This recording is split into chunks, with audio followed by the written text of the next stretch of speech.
बच्चों, आज हम लोग इतिहास के अध्याय 2 में आरंभिक समाज के बारे में जानकारी हासिल करेंगे। और चूँकि इसकी शुरुआत भी उस बच्ची सोनाक्षी की कहानी से शुरू होती है कि जब वो मेला घूमने के लिए जाती है तो झूले पर चढ़ने के बाद काफ़ी ऊंचाई पर जब वो ऊंचाई पर जाती है तो देखती है कि एक समान बहुत से मकानात बने हैं। तो उनके दिमाग में तरह तरह का ख्याल आता है। नीचे उतर कर वो अपने दादा से पूछती है कि क्या आदि मानव काल में भी पहले भी इसी तरह का समाज था। तो उनके दादा ने उनके सवाल का जवाब भी दिया कि आज जिस समाज को हम देख रहे हैं ये सुसभ्य समाज उस वक्त ऐसा नहीं था, बल्कि उस वक्त समाज की कल्पना भी लोग नहीं करते थे। लेकिन हाँ, लोग ये है कि समूह में घूमते थे, जिसको हम शिकारी संग्रहकर्ता भी कहते हैं। लोग एक जगह से दूसरे जगह घूम घूम कर अपने खान पान की व्यवस्था करते थे, जिसको हम कह सकते हैं कि भोजन की तलाश में एक जगह से दूसरे जगह घूमते थे, पलायन करते थे। और इस क्रम में वे जंगली जानवरों का भी शिकार करते थे, फल फूल का भी वो सेवन करते थे। इसके साथ मछलियों को भी पकड़ते थे, चिड़ियों का भी शिकार करते थे। यानी ये कह सकते हैं कि ये सारा शिकार उस वक्त जो भी मौजूद उनके पास औजार था, क्योंकि ये पाषाण काल की बात थी, तो उस समय जो उनका औजार था वो पत्थरों का औजार हुआ करता था। तो ये पत्थरों का औजार जो है या ऐसे समूह को या शिकारी संग्रहकर्ता को हम कह सकते हैं कि एक संग्राहक के रूप में इस्तेमाल करते थे। लेकिन कभी कभी होता क्या था कि ये लगातार घूमने के क्रम में एक जगह रह के जब ये शिकार करते थे तो कभी कभी ऐसा भी होता था कि वहाँ आसपास के जितने जानवर थे वे या तो ख़त्म हो जाते थे या एक जगह से दूसरी जगह प्लान भी कर जाते थे। दूसरी बात ये भी थी कि जिस जगह ये अपना ठिकाना बनाते थे, अपना रिहाइश की जगह बनाते थे, वहाँ आसपास के जितने भी फल फ्रूट का जो भी ये सेवन करते थे वो भी ख़त्म हो जाते थे। तीसरा कारण जो इसके साथ जो अहम ये होता था कि वे जो जंगली जानवर या जो भी जानवर का ये शिकार करते थे, वे जानवर खुद अपनी भोजन की तलाश में एक जगह से दूसरे जगह वो भटकते फिरते थे या एक जगह से दूसरे जगह वो माइग्रेट कर जाते थे। चौथा कारण ये भी था, इनके साथ एक बड़ा मसला पैदा होता था, वह ये कि जहाँ पे ये रहते थे वहाँ पे जल स्रोत का भी ख़त्म हो जाना। तो ये इस तरह से कह सकते हैं कि ये जो है एक जगह से दूसरे जगह जाके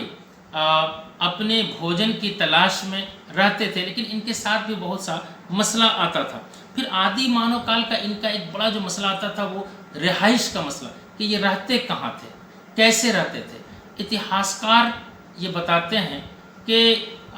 इनका जो रहन सहन ख़ास तौर पे होता था वे गुफाओं में होता था या कंदराओं में होता था। चूँकि इनके साथ भी एक बड़ा प्रॉब्लम ये होता था, वो ये कि इनको भी खुद कभी कभी जंगली जानवर से ख़तरा पैदा हो जाता था, इसलिए ये अपने साथ वहाँ पे औजार को भी रखते थे। अब ये औजार जो है खुदाई के क्रम में जहाँ इनकी हड्डियाँ मिली हैं, इनके साथ साथ इनके कुछ टूल्स भी औजार भी मिले हैं पाषाण युग के। अब पाषाण युग में ये औजार का निर्माण कैसे करते थे, तो इतिहासकार या जो भी खुदाई के क्रम में या इतिहासकार ये बताते हैं कि ये दो विधि का इस्तेमाल करते थे। पहला विधि तो ये था कि ये कोई छोटा औजार बनाने के लिए छोटे पत्थरों को बड़े पत्थरों से पीटते थे। दूसरी बात यह है कि बड़े पत्थरों से पीटने के बाद इनका एक औजार बन जाता था, हालांकि उनका सही शेप भी नहीं होता था। और दूसरा जो कारण ये था कि एक दबाव भी थी कि जब बड़े पत्थर से इनका वार होता था तो छोटे पत्थर को उसी तरह की शक्ल दी जाती थी, जिसको आप किताब के पृष्ठ संख्या 14 में देख सकते हैं। इसी तरह से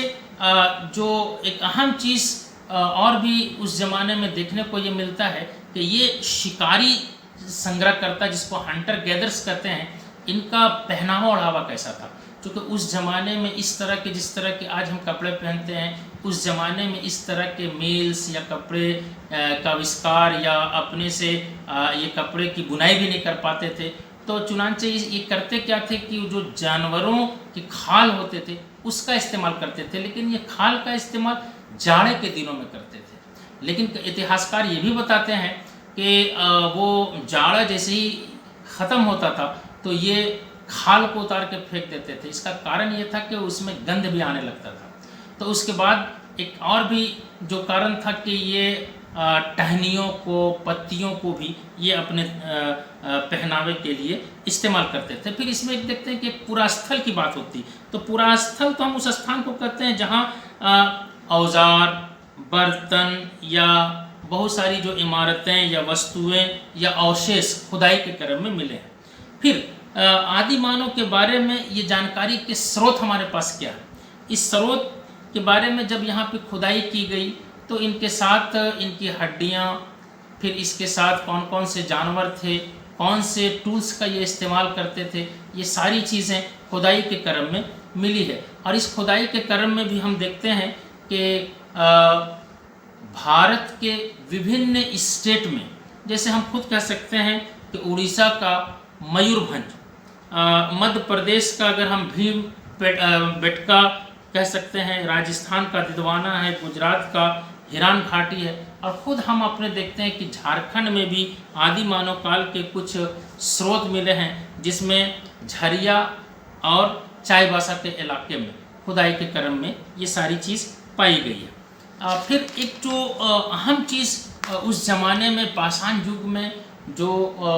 कमाल की चीज़ हमें देखने को मिली कि ये उस समय तो जानवरों को, फल फ्रूट को ऐसे ही खा लेते थे, लेकिन उनके ज़माने में जो एक बड़ा चमत्कार हुआ वह है आग की खोज। अब ये आग की खोज भी खोजकर्ता या इतिहासकार हमें ये बताते हैं कि जब ये पत्थरों को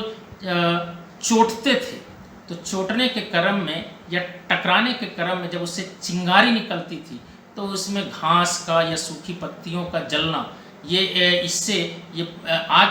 की एक कह सकते हैं कि खोज हुआ। अब ये आग की खोज में इनके यहाँ एक ऐसा चमत्कार भी उस ज़माने में ये हुआ कि ये आग के आविष्कार के कारण, चूँकि अपने खान पान को जो कच्चे मांस या कच्चे चीज़ को खा लेते थे, तो इन्हें पकाने का वो कह सकते हैं कि एक सलीका है। तो पकाने के लिए, और दूसरी बात यह है कि आग के आविष्कार से इनको जो सबसे बड़ी चीज़ जो मिली वो ये है कि इनकी ज़िंदगी की सुरक्षा।